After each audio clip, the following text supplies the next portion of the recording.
Hi friends, flavours of ജാസിൻ്റെ പുതിയൊരു വീഡിയോയിലേക്ക് എല്ലാവർക്കും സ്വാഗതം. ഇന്ന് ഞാൻ തയ്യാറാക്കുന്നത് ബട്ടർ ചിക്കനാണ്. അപ്പോൾ നല്ല ടേസ്റ്റി ആയിട്ട് ബട്ടർ ചിക്കൻ എങ്ങനെയാണ് തയ്യാറാക്കുന്നത് എന്ന് നോക്കാം. അതിനുവേണ്ടി ആദ്യം ചിക്കൻ ഒന്ന് മസാലയൊക്കെ കുറച്ച് സമയം പുരട്ടി വെക്കണം. അപ്പോൾ ഞാനൊരു ബൗളിലേക്ക് 3 ടീസ്പൂൺ കാശ്മീരി ചില്ലി പൗഡർ ഇട്ട് കൊടുക്കുന്നുണ്ട്. പിന്നെ ഇതിലേക്ക് 1 table spoon ginger garlic paste കൂടെ ഇട്ട് കൊടുക്കണം. രണ്ടും കൂടെ 1 ടേബിൾ സ്പൂണ്. പിന്നെ ഇതിലേക്ക് ആവശ്യത്തിനുള്ള ഉപ്പ് ചേർത്ത് കൊടുക്കാം. പിന്നെ കുറച്ച് കസൂരി മേത്തി ചേർത്ത് കൊടുക്കാം. കസൂരി മേത്തി എന്ന് പറഞ്ഞാൽ ഉലുവയുടെ ഇല ഉണക്കി പൊടിച്ചതാണ്. പിന്നെ ഇതിലേക്ക് 1 ടേബിൾ സ്പൂൺ സൺഫ്ലവർ ഓയിൽ ഒഴിച്ച് കൊടുക്കുന്നുണ്ട്. പിന്നെ കുറച്ച് വിനാഗിരി കൂടെ ചേർത്ത് കൊടുക്കുകയാണ്. എന്നിട്ട് ഈ മസാല നന്നായിട്ടൊന്ന് മിക്സ് ചെയ്ത് കൊടുക്കണം. ഇനിയിപ്പോൾ 1 കിലോ ചിക്കൻ നന്നായി കഴുകി വൃത്തിയാക്കിയതാണ് ഇതിലേക്ക് ഇട്ട് കൊടുത്തിട്ടുള്ളത്. ഇനി ഇത് നന്നായി മസാല പുരട്ടിയതിന് ശേഷം അരമണിക്കൂർ റെസ്റ്റ് ചെയ്യാൻ വേണ്ടി മാറ്റി വെക്കണം. ഇനി ഇതിലേക്ക് ഒരു മസാല തയ്യാറാക്കാനുണ്ട്. അതിനുവേണ്ടി ഞാനൊരു ചീനച്ചട്ടി അടുപ്പിൽ വെച്ചിട്ടുണ്ട്. അതിലേക്ക് സൺഫ്ലവർ ഓയിലാണ് ഒഴിച്ച് കൊടുത്തിട്ടുള്ളത്. എന്നിട്ട് ഇതിലേക്കൊരു 4 സവാള ഇതുപോലെ ചതുര കഷ്ണങ്ങളാക്കിയിട്ട് അരിഞ്ഞതാണ് ഇട്ട് കൊടുക്കുന്നത്. ഇത് വലിയ കഷ്ണമായി നിർത്തിയിട്ട് കുഴപ്പമില്ല, അരച്ചെടുക്കാനുള്ളതാണ്. അപ്പോൾ ഈ സവാളയൊന്ന് വഴറ്റിയെടുക്കണം. ഒന്ന് വഴന്ന് വരുന്ന സമയത്ത് ഇതിലേക്കൊരു 4 തക്കാളി കൂടെ അരിഞ്ഞത് ഇട്ട് കൊടുത്തിട്ടുണ്ട്. ഇനി ഈ തക്കാളിയും കൂടെ ഇട്ടിട്ട് നന്നായിട്ട് വഴറ്റിയെടുക്കണം. ഇതിൽ സവാള 4 വലിയ സവാളയാണ് ചേർത്ത് കൊടുത്തിട്ടുള്ളത്. പിന്നെ ഇതിലേക്ക് കുറച്ച് അണ്ടിപ്പരിപ്പ് കൂടെ ഇട്ട് കൊടുക്കുന്നുണ്ട്. കറിക്ക് നല്ലൊരു കട്ടി കിട്ടാനൊക്കെ വേണ്ടിയിട്ടാണ് അണ്ടിപ്പരിപ്പ് ചേർത്ത് കൊടുക്കുന്നത്. പിന്നെ ഇതിലേക്ക് 1 ടേബിൾ സ്പൂൺ ഇഞ്ചിയും 1 ടേബിൾ സ്പൂൺ വെളുത്തുള്ളി കൂടെ ഇട്ട് കൊടുക്കാം. രണ്ടും കൂടെ 2 ടേബിൾ സ്പൂൺ ഇട്ട് കൊടുത്തിട്ടുണ്ട്. ഇനിയിപ്പോൾ ഇതിൻ്റെ ഒരു പച്ചമണം മാറുന്നത് വരെ ഒന്നും കൂടെ വഴറ്റിയെടുക്കണം. ഇപ്പോൾ ഈ മസാലയൊക്കെ നന്നായി വഴറ്റിയെടുത്തിട്ടുണ്ട്. ഇനി ഇതിലേക്ക് കുറച്ച് പൊടികൾ ചേർത്ത് കൊടുക്കാനുണ്ട്.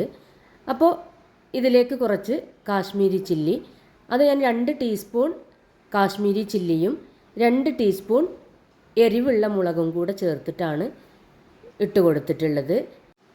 ഇനി ഇതിലേക്ക് 1 ടീസ്പൂൺ ഗരം മസാല ചേർത്ത് കൊടുക്കുന്നുണ്ട്. പിന്നെ ഇതിലേക്ക് കുറച്ച് കസൂരി മേത്തി കൂടെ ഇട്ട് കൊടുക്കുന്നുണ്ട്. അപ്പോൾ ഈ കസൂരി മേത്തി ഒന്ന് ചൂടാക്കിയിട്ട് ഇതുപോലെ ഒന്ന് കൈകൊണ്ട് തിരുമ്മിയാൽ മതി. അപ്പോൾ നന്നായിട്ട് പൊടിഞ്ഞ് കിട്ടും. അതും കൂടെ ഇതിലേക്ക് ഇട്ട് കൊടുത്തിട്ട് ഒന്നും കൂടെ ഒന്ന് മിക്സാക്കി ഒന്ന് വഴറ്റിയെടുക്കണം. ഇനി ഇതിലേക്ക് കുറച്ച് വെള്ളം ഒഴിച്ച് കൊടുക്കണം. അപ്പോൾ ഞാൻ ഇഞ്ചിയും വെളുത്തുള്ളിയും ചതച്ച മിക്സിൻ്റെ ജാറിൽ കുറച്ച് വെള്ളം ഒഴിച്ചിട്ട് അതൊന്ന് ഇതിലേക്ക് ഒഴിച്ച് കൊടുക്കുകയാണ്. ഇനി നന്നായിട്ടൊന്ന് മിക്സാക്കി കൊടുക്കണം. അപ്പോൾ നമ്മുടെ മസാല ഇവിടെ റെഡി ആയിട്ടുണ്ട്. ഇനിയിപ്പോൾ തീ ഓഫ് ചെയ്ത് കൊടുക്കണം. ഇനി ഇത് അരച്ചെടുക്കാനുള്ളതാണ്. അപ്പോൾ ഇതിൻ്റെ ചൂടൊക്കെ ഒന്ന് പോയിട്ട് വേണം അരച്ചെടുക്കാൻ. അപ്പോൾ ഇനി ഇതിലേക്കുള്ള ചിക്കന് ഒന്ന് ഫ്രൈ ആക്കി എടുക്കണം. അപ്പോൾ അതിന് വേണ്ടി ഞാൻ ഒരു പാനിലേക്ക് സൺഫ്ലവർ ഓയിൽ ഒഴിച്ച് കൊടുത്തിട്ടുണ്ട്. ഇപ്പോൾ എണ്ണ ചൂടായിട്ടുണ്ട്. ഇനി ഇതിലേക്ക് ചിക്കൻ്റെ പീസ് വെച്ച് കൊടുക്കുകയാണ്. അപ്പോൾ ഇത് നല്ലോണം ഫ്രൈ ആക്കി എടുക്കരുത്, ഷാലോ ഫ്രൈ ചെയ്തെടുത്താൽ മതി.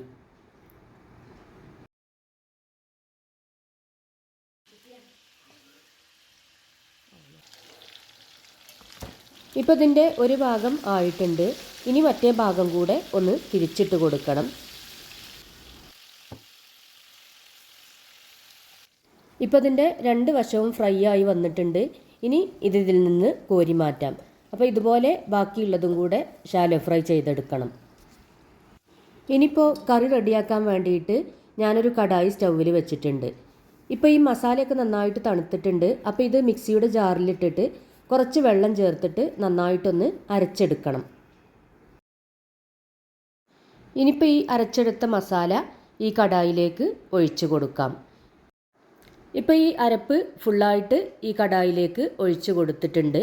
ഇനി ഇത് നന്നായിട്ടൊന്ന് ഇളക്കി യോജിപ്പിച്ച് കൊടുക്കണം.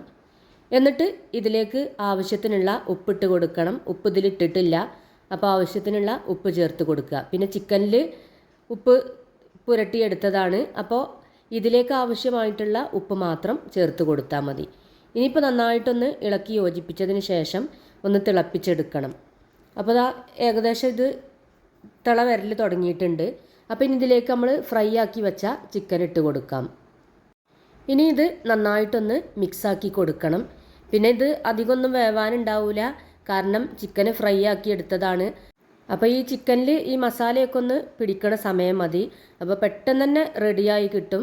നല്ല ടേസ്റ്റുള്ള കറിയാണിത്. ഇപ്പോൾ ഇത് നന്നായിട്ട് തിളച്ച് കുറച്ചൊക്കെ ഒന്ന് കുറുകി വന്നിട്ടുണ്ട്. അപ്പോൾ ഞാനിതിലേക്ക് ഒരു ചെറിയ കഷ്ണം ബട്ടർ ഇട്ട് കൊടുക്കുകയാണ്. പിന്നെ ഇതിലേക്ക് ഒഴിച്ച് കൊടുക്കുന്നത് ഫ്രഷ് ക്രീമാണ്. അതും കൂടെ കുറച്ച് ഒഴിച്ച് കൊടുക്കണം. അപ്പോൾ നല്ലൊരു തിക്ക് ഗ്രേവി ആയിട്ട് കിട്ടും. പിന്നെ അതിൽ അണ്ടിപ്പരിപ്പും ഒക്കെ ചേർത്തതാണല്ലോ, അതുകൊണ്ട് തന്നെ നല്ല തിക്കായിട്ടുള്ള ഗ്രേവിയാണ് ഉണ്ടാവുക. അപ്പോൾ ഇത് പൊറാട്ടയിൽക്കും ഗീ റൈസിൽക്കും ഒക്കെ കഴിക്കാൻ പറ്റിയ ഒരു കറിയാണ്. ഇനിയിപ്പോൾ ഇതിലേക്ക് കുറച്ച് കസൂരി മേത്തി കൂടെ ചേർത്ത് കൊടുക്കണം. അതും കൂടെ ചേർത്താൽ കറിയുടെ അവസാനത്തെ പണിയും കഴിഞ്ഞു. അപ്പോൾ എല്ലാവരും ഈ കറി ഒന്ന് ട്രൈ ചെയ്ത് നോക്കിയിട്ട് കമൻറ്റ് ബോക്സിൽ ഫീഡ്ബാക്ക് അറിയിക്കാൻ മറക്കരുത്. ഫ്ലേവേഴ്സ് ഓഫ് ജാസ് എന്ന ചാനൽ ആദ്യമായിട്ടാണ് കാണുന്നതെങ്കിൽ സബ്സ്ക്രൈബ് ചെയ്യുക. കൂടാതെ തൊട്ടടുത്തുള്ള ബെല്ലൈക്കണിൽ ഓൾ എന്ന ബട്ടൺ പ്രസ് ചെയ്യണം.